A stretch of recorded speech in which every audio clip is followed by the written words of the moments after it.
Vitajte pri novom type videí, kde sa zaoberáme knihou Kam kráčíš Rusko. Stále je to téma Vladimír Putin, kedy sa zaoberáme celou touto témou, celou touto problematikou. Skôr ako začneme, urobte 3 významné kroky vo vašom živote. Staňte sa odoberateľom Stromu poznania na YouTube, staňte sa followerom na TikTokového účtu Strom poznania a staňte sa členom skupiny Strom poznania zátvorka príbehy FB na Facebooku. Poďme si teda prečítať ten zaujímavý text. V tejto časti by som vám chcel predstaviť 2 také citácie, významné pre mňa, myslím si, že významné aj pre iných, práve z tej knihy, ktorú som už neskôr spomínal, aby som bol presný. A poďme si to teda prečítať. Vše by mohlo byť tak harmonické. Význační hosté z EU pieli chválospievy na Nové Rusko pod vedením Vladimíra Putina. Vylepšuje sa, je na vzestupu, jeho pozice je údajne stabilný a reformy úspešné. Vladimír Putin vede svou zemi západným směrem a do histórie dozajista vstoupí jako jejich obnovitel. Především se však konečne opäť zaplnila státní pokladna a také výdělky budou v Rusku v budoucnu údajne výrazne vyšší, uisťovali členové vlády pri kuloárových rozhovorech v jednom ruském luxusným hotelu. Ja by som chcel dať na zreteľ takú krátku poznámku. Táto kniha bola vydaná v roku, tuším 2006, ale pozriem sa na to, aby som sa nemýlil.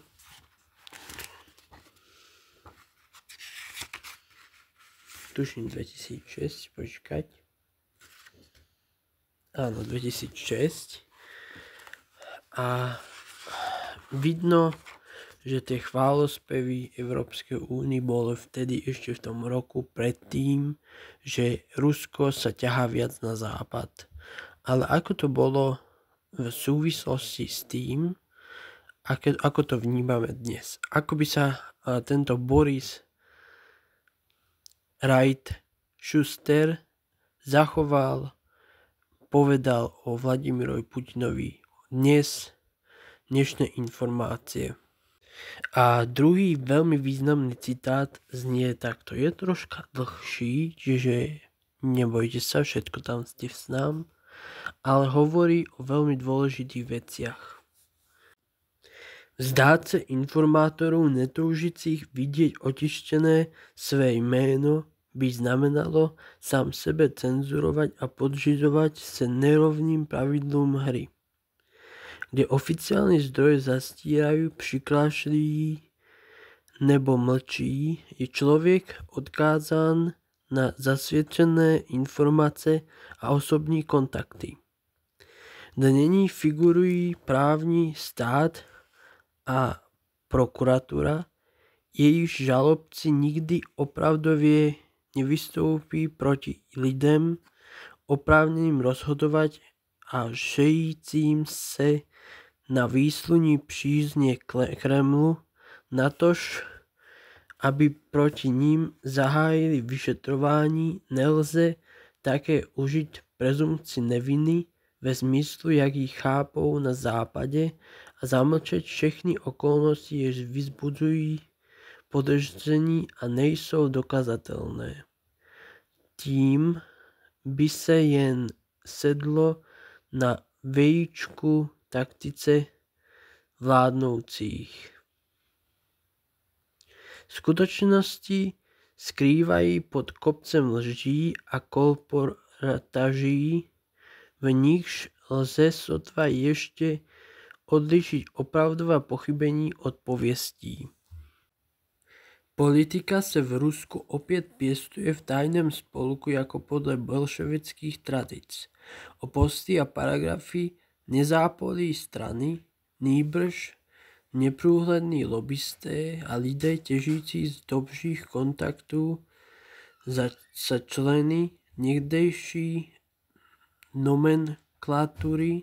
Důležitá rozhodnutí padají bez jakéhokoliv prodiskutování, často nejsou sledovatelná ani akceptovatelná a moci ani nepodniknou pokus, aby je vysvětlili. Kdo si tu chce udržet přehled o nikoli jako za sovětských časů provozovat kremelskou astrologii, musí se umět vrátit nazpátek a sáhnout po dávných, zralých a důvěryhodných kontaktech, v přímém rozhovoru se dotazovat a radit se hlavními představiteli moskovské politické scény od prezidenta přes stranické šéfy a kremelské úředníky, až po oligarchům, prokurátorům a lidem z tajných služeb.